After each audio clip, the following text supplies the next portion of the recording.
Hey guys, welcome back. Welcome to Vedantu's JEE channel. How are you all? How are you preparing for board examination? Yes, the answer is very well.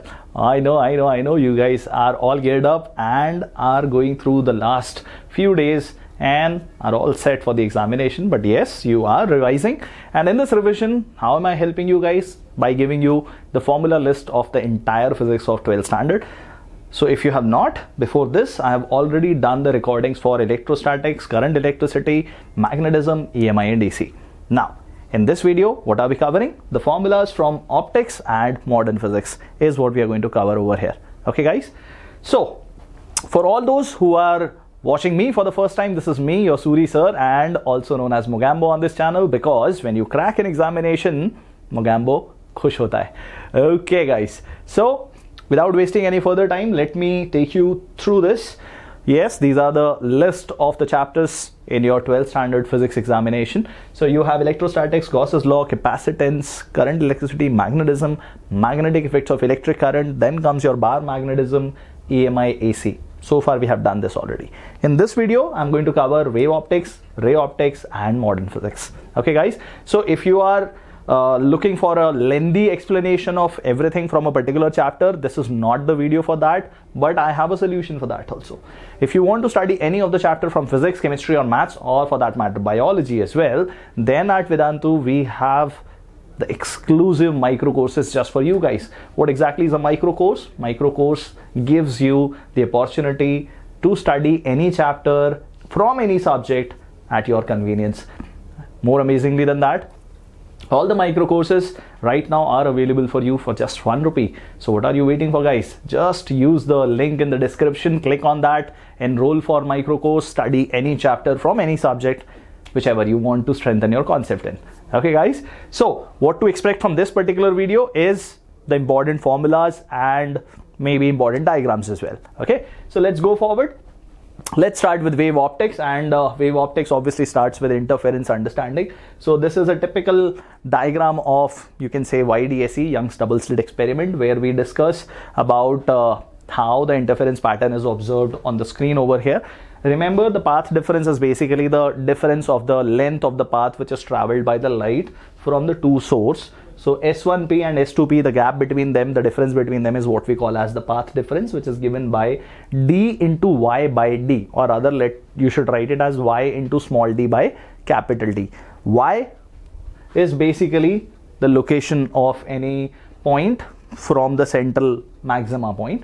Small d is the gap between the two sources, or slit width, you can say, not slit width, but rather the gap between the two sources of light. Capital D is the distance between the sources and the screen. Okay, now if you use that, you can convert it into writing the phase difference as well. So the phase difference is basically related with path difference as K into delta X, where K is the wave number, as you all know from wave mechanics that we studied. So this is 2 pi by lambda times delta X. Okay, now guys, very important are the points which are following now. Interference conditions for constructive and destructive interference is, for that, your phase difference. If it is a multiple of 2 pi, then constructive interference takes place and bright fringes are being observed over there, or bright spots are being observed. And if it is a odd multiple of pi, means pi, 3 pi, 5 pi, then we call the kind of interference to take place as the destructive interference, and only dark spots are being seen on the screen. Okay guys, and similarly, condition for the path difference is that if your path difference between S1P and S2P is the multiple of lambda, then constructive interference takes place, and you know what happens in constructive interference. And if it is a multiple of lambda by 2, then in that case destructive interference takes place. Okay guys, from here let's speak about the resultant intensity from two sources. The formula, as you must be aware, is given as I1 plus I2 plus 2 root I1 I2 cos of delta. Okay, and if the value of delta, which is basically the phase difference, if it results in constructive interference, then I max is given as under root of I1 plus under root of I2 the whole square. And similarly, if destructive interference is taking place, the phase difference is a multiple of pi, then the minimum intensity is observed, and that is given by under root of I1 minus under root of I2 the whole square. Okay, and what if you have I1 equal to I2? Then your value for this formula this changes to become 4 I naught cos square delta by 2 or phi by 2. Okay, and maximum value comes out to be 4 I naught, minimum value of intensity comes out to be 0, which you can check by putting the value of I1 and I2 equal in these two formulas here. Okay, now guys, if we want to calculate the fringe width is given by lambda capital D by small d. Lambda is the wavelength of the wave, D is the difference or the gap between the source and the screen, small d is the gap between the sources only on the left side itself. Okay, now if there is another medium other than vacuum being present, then the optical path is calculated as mu into delta x. Okay, the delta x is the path difference in the case of vacuum being as the medium over there, or rather no medium, and if a medium is present, then its refractive index comes into picture. Okay, so guys, if we speak about diffraction after that, then diffraction is relatively a smaller topic in comparison to interference. In the case of diffraction from single slit, the minima is obtained for the condition that n lambda should be equal to b sine theta, which is almost given as sine theta is written as y by d. So y is the location of any maxima or minima point, b is the slit width, and d is the gap between the source or slit and the screen over here. In case of resolution, if you have to find out, sine theta is given by 1.22 lambda by b. Okay, again, you know, lambda is the wavelength of the wave that you are using, the light wave that you are using. Okay, cool. Next comes your important laws of reflection and refraction. I'm sure you guys are aware about the laws of reflection over there. Let's just go through them quickly. The first law says that incident ray, the reflected ray and the normal lies in the same plane. Secondly, the angle of incidence is equal to the angle of reflection. Very simple in that. Though the laws are simple, their applications are there throughout the ray optics. Okay guys, so in the ray optics part, if we speak about plane mirror, then for plane mirror, you know that object location and image location is going to be the same. So image and object are equidistant from the mirror, and you can see that the virtual images will be formed for a real object. But if you have a spherical mirror, have a look at the diagram. Obviously you have multiple possibilities of diagram over there, and remember that if the radius of curvature is r, then focal length is r by 2. So that is what is written as well. So focal length is r by 2. Mirror equation or mirror formula is given as 1 upon v plus 1 upon u equal to 1 upon f, where v is the location of the image, u is the location of the object, and f is the focal length.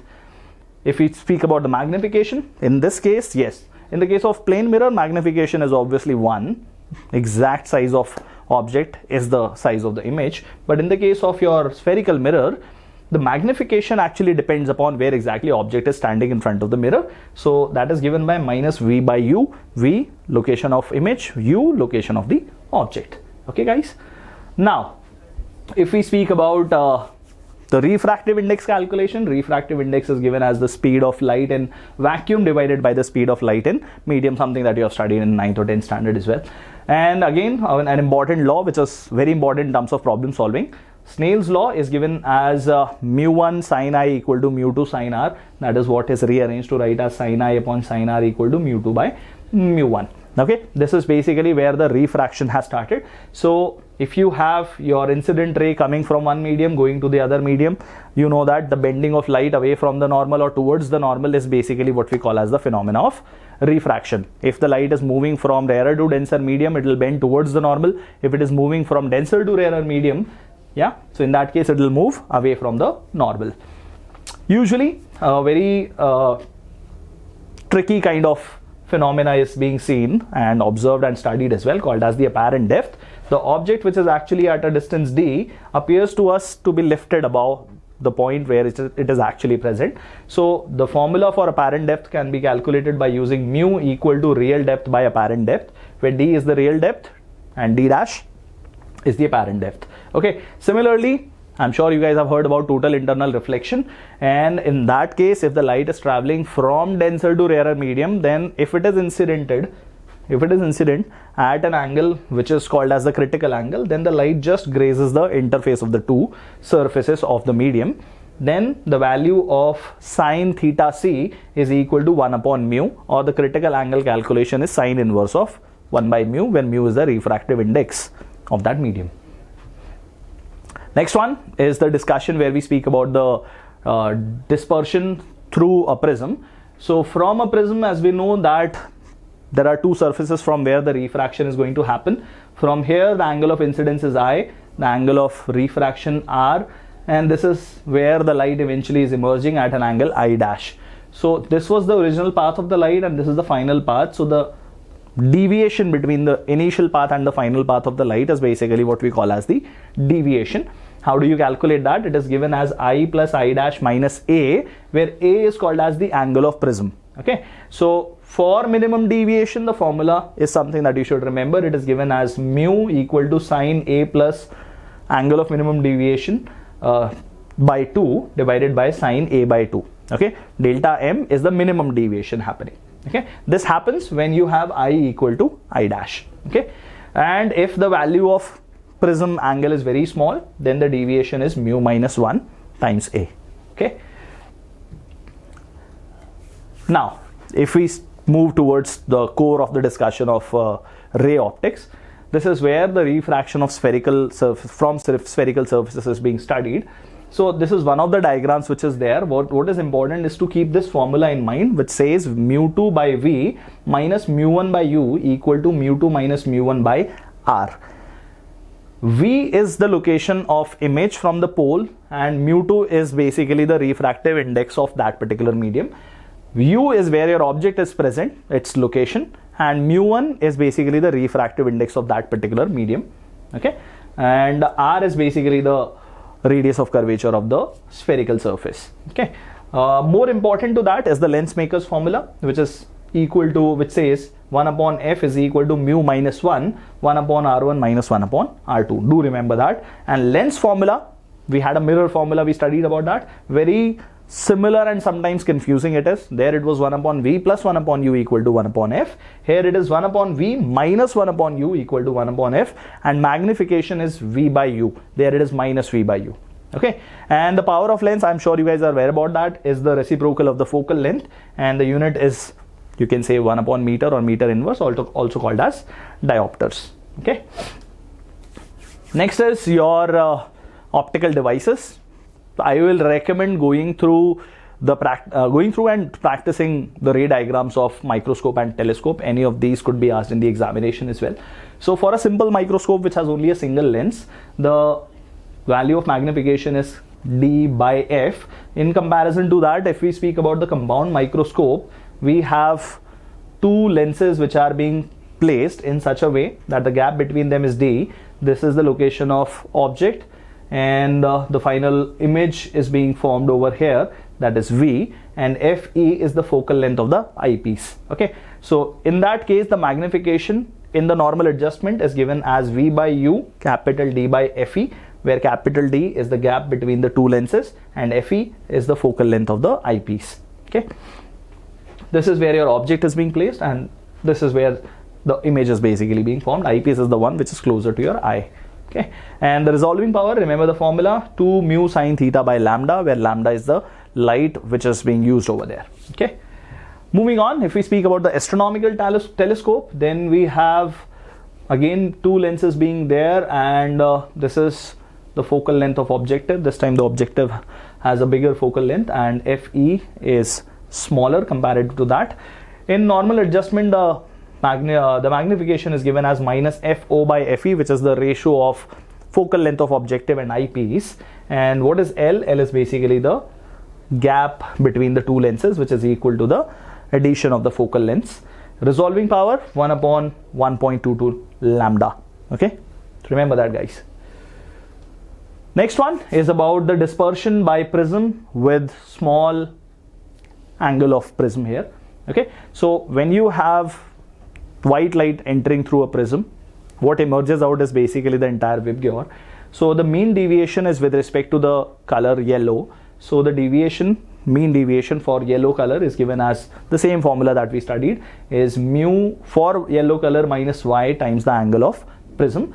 On the other hand, angular dispersion is given as mu v, which is mu for violet minus mu for red color into the angle of prism. How do we calculate the dispersive power? Is nothing but the ratio of theta and delta y. Okay, so you just have to divide the theta value with delta y, you get the formula over there. Remember, A and I are relatively considered to be very small.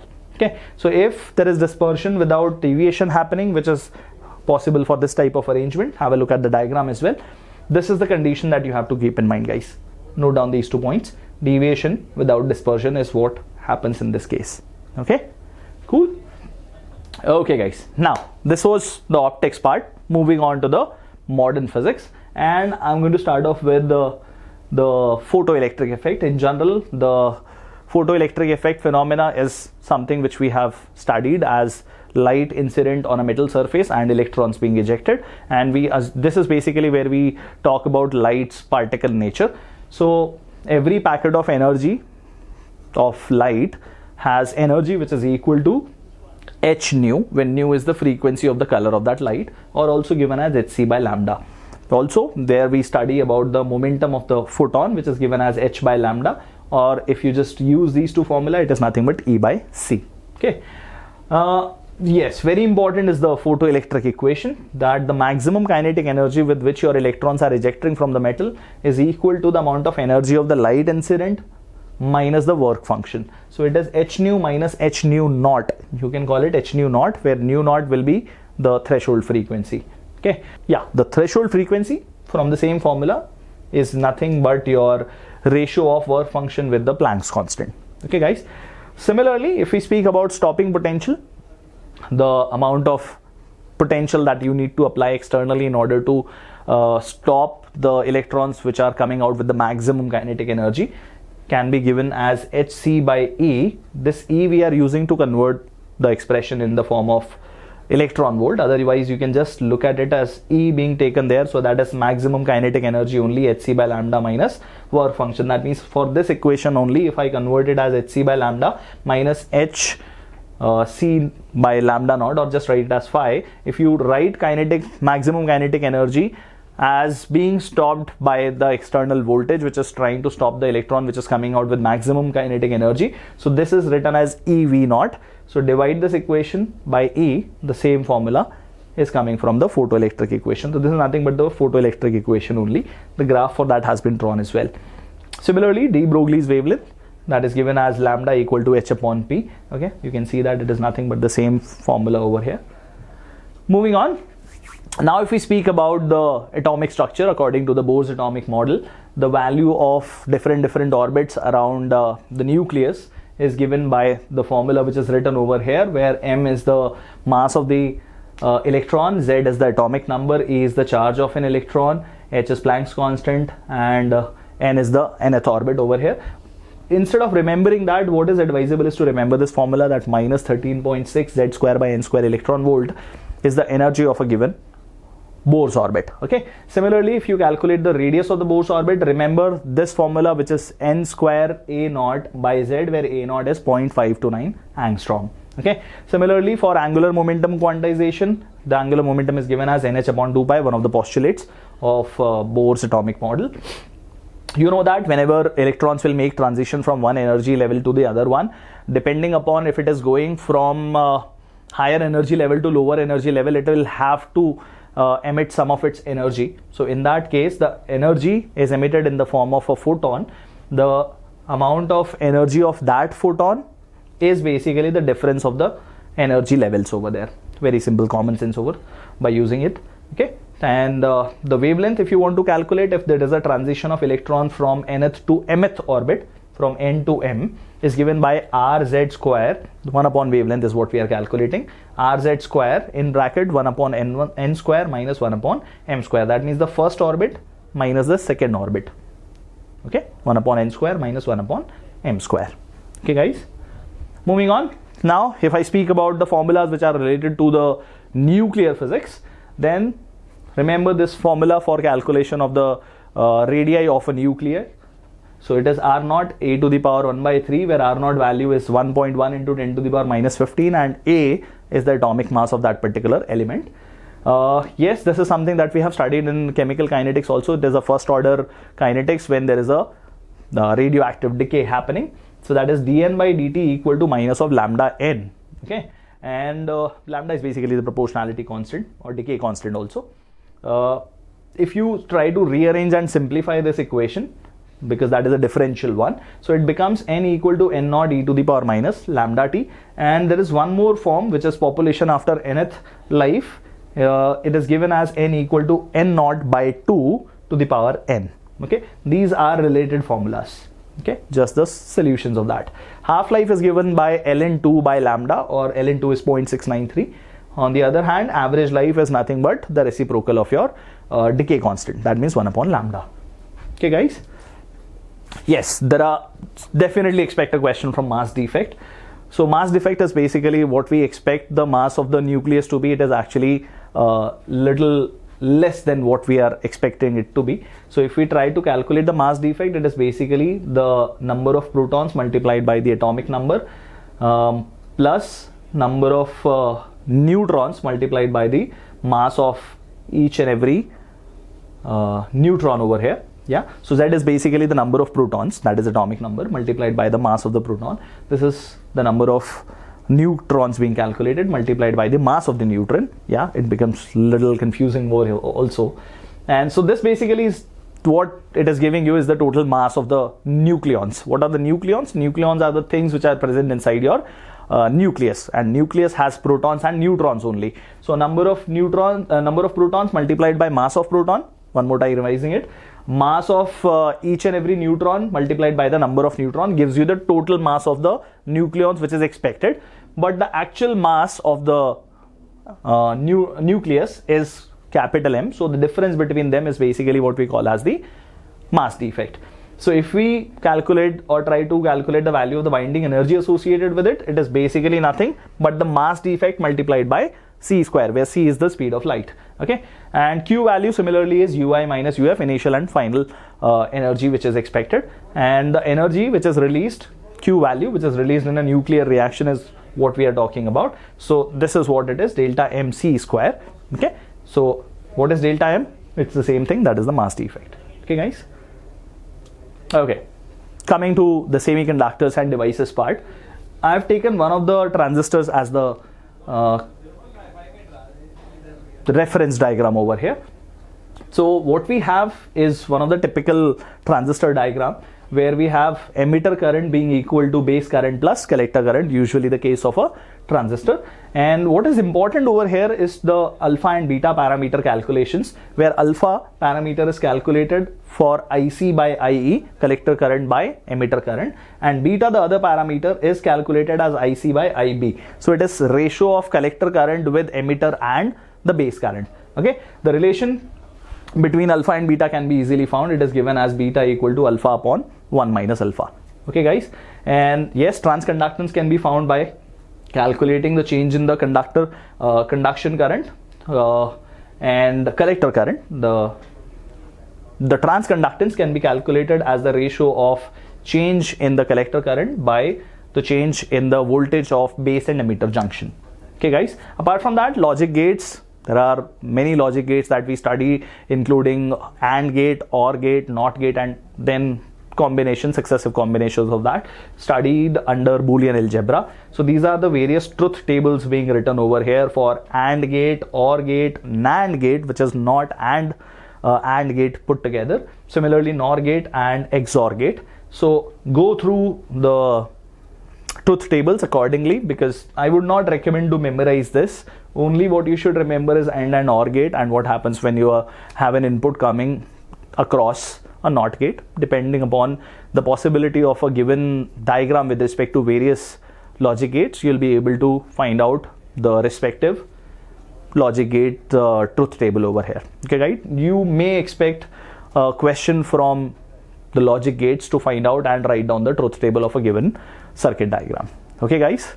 Well, this brings us to the end of our formula list, and what you see in the background, guys, is basically the results of Vedantu for the year of 2019. What you see here are the results of CBSE 12th last year, where we had 42% students scoring above 90% marks. Similarly, 42% students scoring above 90 marks in our 10th standard CBSE. Here we have our ICSE student improving that performance by 55% students cracking more than 90% marks, and the scholastic examinations like KVPY and RMO, we had 7 fellowships for KVPY examination and 25% selections in pre-RMO, which is actually a very big number and a good selection ratio, by the way. Okay guys, so this brings us to the end of our entire series of formula discussion. We have covered all the formulas of 12th standard physics, and I hope that this has been a helpful video for all of you. If you like this video, yes, do hit that like button over there. Do share it with your friends. Let them also study along with you. Let them take the advantage. And if you have not done it yet, do subscribe to the channel, guys. Okay, all the best for your board examination. I will see you guys very soon, and you guys do well in the examination. Do not take stress. Make sure to keep smiling. Okay, bye bye.